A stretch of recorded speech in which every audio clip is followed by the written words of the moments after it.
Hi, പുതിയൊരു വീഡിയോയിലേക്ക് എല്ലാവർക്കും സ്വാഗതം. ചില പ്രശ്നങ്ങൾ നമ്മൾ വീട്ടുകാരോടോ സുഹൃത്തുക്കളോട് പോലും തുറന്നു പറയാൻ കഴിയാതെ വരും.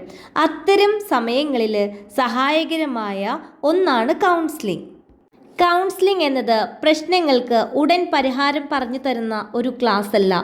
നമ്മുടെ മനസ്സിലുള്ള കാര്യങ്ങൾ ഭയമില്ലാതെ, കുറ്റപ്പെടുത്തലുകളില്ലാതെ തുറന്നു പറയാൻ കഴിയുന്ന ഒരു സുരക്ഷിതമായ ഇടമാണ് കൗൺസിലിംഗ്.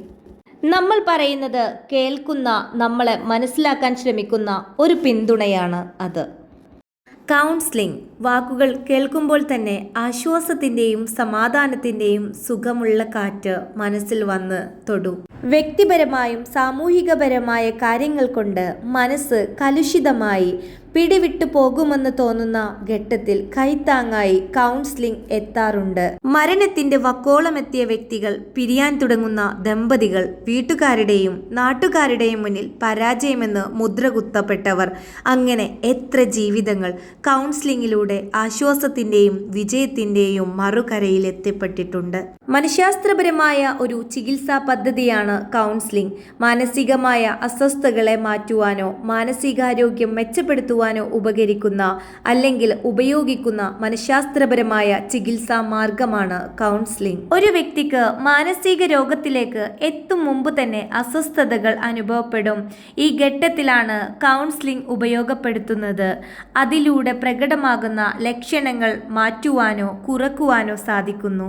പ്രായഭേദമന്യേ ഏവർക്കും കൗൺസിലിംഗ് പ്രയോജനപ്പെടും. മിക്കവാറും എല്ലാ മാനസിക പ്രശ്നങ്ങൾക്കും കൗൺസിലിംഗിന്റെ സാധ്യതകളെ പ്രയോജനപ്പെടുത്താം. എങ്കിലും ഈ ചികിത്സാ രീതി ഏറ്റവും ഫലപ്രദമായി കാണുന്ന ചില പ്രശ്നങ്ങളുണ്ട്. അവ ഏതൊക്കെയാണ്? ഇന്ന് പലരും അനുഭവിക്കുന്ന പ്രശ്നങ്ങളാണ് ആങ്സൈറ്റി, സ്ഥിരമായ പേടി, ഒരുപാട് ചിന്തകൾ, ഉറങ്ങാൻ കഴിയാത്ത അവസ്ഥ, കുട്ടികളിൽ കാണുന്ന പഠന പ്രയാസങ്ങൾ, ശ്രദ്ധക്കുറവ്, പെരുമാറ്റ പ്രശ്നങ്ങൾ, അതുപോലെ തന്നെ കുടുംബ പ്രശ്നങ്ങൾ, ബന്ധങ്ങളിൽ മാനസികമായ അകൽച്ച, ആത്മവിശ്വാസക്കുറവ്, ജീവിതത്തിൽ തീരുമാനമെടുക്കാൻ കഴിയാത്ത അവസ്ഥ. ഇതെല്ലാം കൗൺസിലിംഗിൻ്റെ സഹായത്തോടുകൂടി മാറ്റിയെടുക്കാൻ കഴിയും. ഇതിലൂടെ നമ്മൾ നമ്മുടെ പ്രശ്നങ്ങളെ പുതിയൊരു കാഴ്ചപ്പാടിൽ കാണാൻ തുടങ്ങും. മനസ്സ് അല്പം ലഘുവാകുന്നു. ചിന്തകൾക്ക് വ്യക്തത വരുന്നു. എനിക്ക് മാത്രമാണോ ഇങ്ങനെ എന്ന തോന്നൽ മാറി ഇതിൽ നിന്നും മുന്നോട്ട് പോകാം എന്ന വിശ്വാസമുണ്ടാകുന്നു. മാനസിക പ്രശ്നങ്ങൾ ദൗർബല്യമല്ല, സഹായം തേടുന്നത് ധൈര്യമാണ്. നിങ്ങൾക്കും മനസ്സ് തുറന്നു പറയാൻ ഒരാൾ വേണമെന്ന് തോന്നുന്നുണ്ടെങ്കിൽ കൗൺസിലിംഗ് വഴി ആദ്യ ചുവട് വെക്കാം. നിങ്ങൾ ഒറ്റയ്ക്കല്ല.